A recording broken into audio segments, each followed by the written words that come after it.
Occasionally you'll have drawings that have minute details that are difficult to show in a regular size drawing. In that case, you'll want to create what we call a detail view.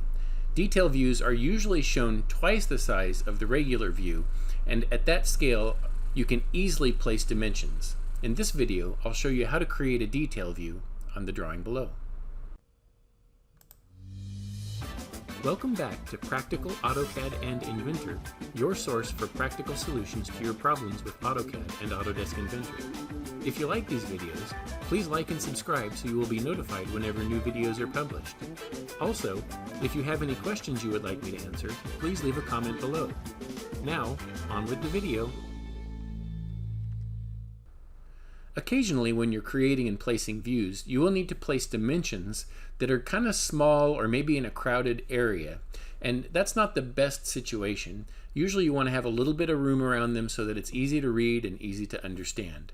For example, if I look at this half section that I have here, you can see that there are some dimensions missing from this beveled area where maybe the belt would go.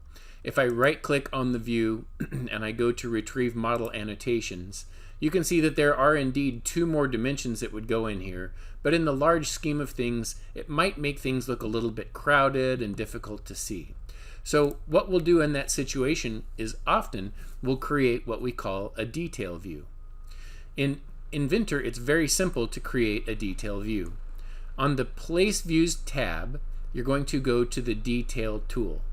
When the Detail tool comes up, you can see that there are a few different options here. First of all, you can choose your fence shape. You can choose circular or rectangular, and you can make that rectangle any size you want. You can make the cutout jagged or smooth, and I like to have the jagged, but you can do whichever one you want or whichever your employee decides he wants to have. You can also have a view identifier like B or whatever, or you can come in here and you can turn that off so that it's not going to be shown. So what I want to do is I want to create a circular detail of this area. I'm going to place the detail down here in this corner. All I have to do is pick where I want it to go and then start to draw a circle.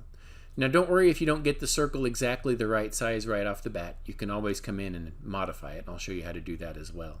So I'll place the circle about there, and now you can see as I move down here, it's giving me a preview of about what it's going to look like. So I'll click and I'll put it there.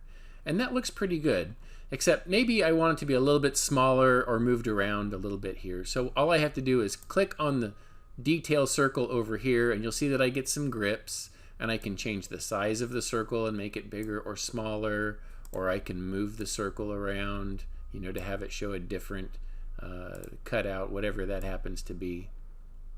Once I get that the way that I want it to be, then I can come in and I can reposition my dimensions as necessary so that they don't interfere with that cutout or that detail indicator. And then over here I can do the same thing. Now I can come in here, I can right click, retrieve those model annotations, and pick the ones that I want and then reposition them as necessary. So something very simple. Now I can see that this information is being placed over here in what we call a detail view.